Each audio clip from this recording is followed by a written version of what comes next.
guys! Welcome back sa aming channel, Mers and Family.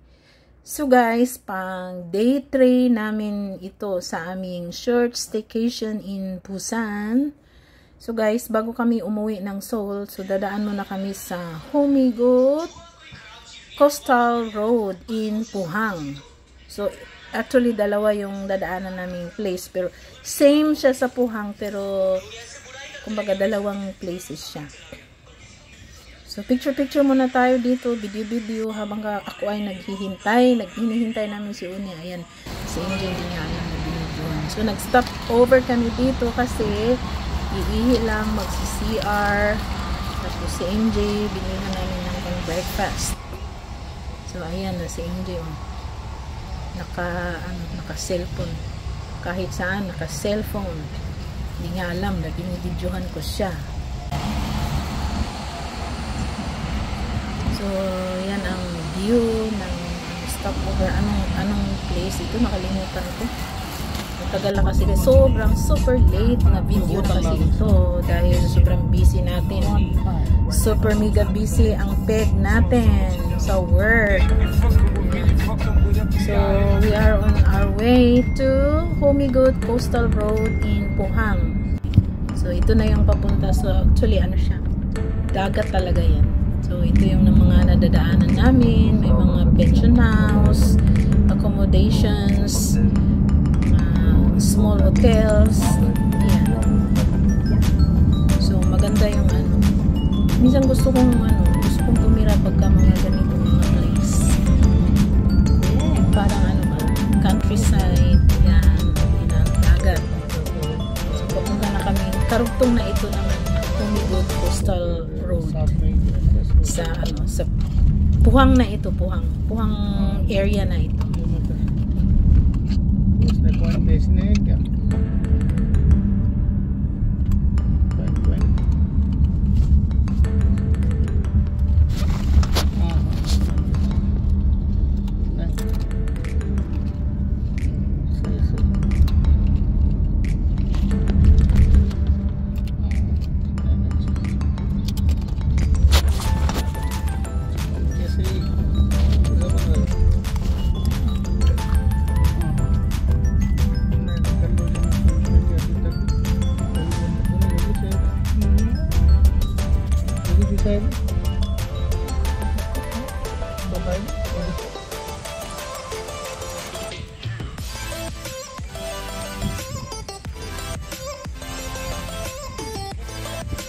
Muja anande.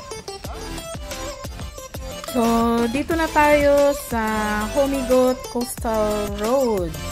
So, pupunta na kami doon. Tingnan natin yung view. Ayan.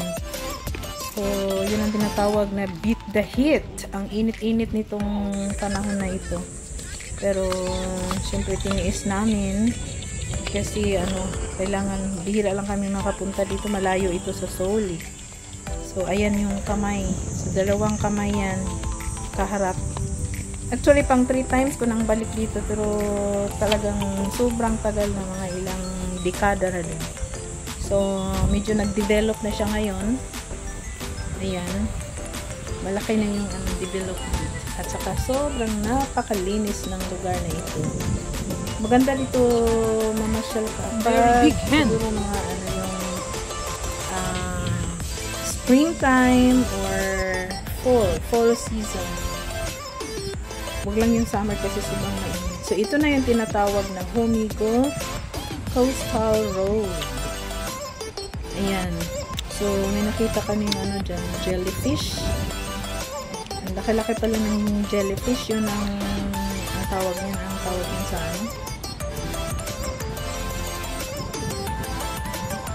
delikado pa naman yung ang jellyfish. Delikado yan pagka maraming mamatay dyan sa jellyfish. Ayan. Maganda yan. Tingin lang. Sobrang mahangin at mainit. So, kaya siguro kung isang araw ka dito mag-iikot, pag uwi mo, ayan, itim na yung mukha mo. Ayan, si Daddy Abdullah, hindi niya alam na binidyohan ko siya.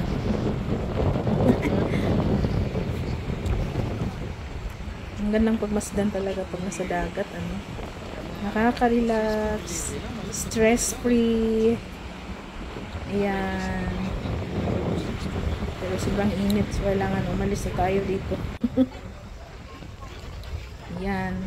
Yung ano ko, yung hat ko, binitbit ko na lang kasi walang pang tali. Lilipad.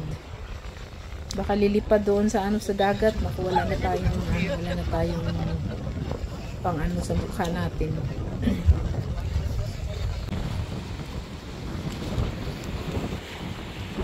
Yan, Humigot Coastal Terrace pala. Coastal Road. Sabi ko Coastal Road. Ano pa siya? Humigot Coastal Terrace or Road. Yun na yun. Ayan. Asa na si MJ? Si MJ kasi iniwan ko doon sa may ano, sa walang init. Pero ano siya? Mabul din. Oh, Gigi, what's up? Gigi. 가자.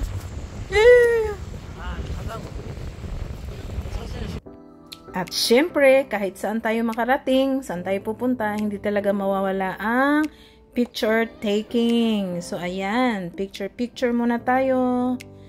Yan. Ayan, ako sa gitna. Ang tangkad na pala ni MJ. Mashallah. Ayan. Our family pic.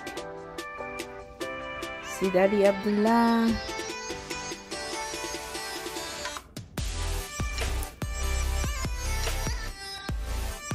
Ayan ang mga picture namin, guys. Yan. Kasi sayang din naman kung hindi tayo magpa-picture. Para remembrance. Kasi hindi naman tayo araw-araw makakapunta dito. Kasi ang layo nga nito sa ano eh. Ang layo nga nito sa Seoul. So, ayan. Picture. Good vibes. Stress-free. Relax.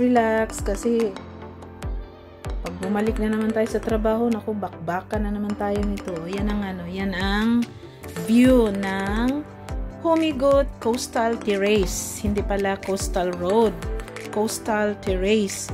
Pero hindi ako nakapag-picture pala dyan sa ano, yung may bilog. Ayan na si MJ, naiinitan na. Ayaw na maglakad, kaya nakaupo na. Ayan. Pero in fairness, ang ganda ng ano, ng weather talaga. Ang linaw-linaw ng sky blue. Kaya lang, ang init-init. Kaya beat the heat po ang ating mga peg dito.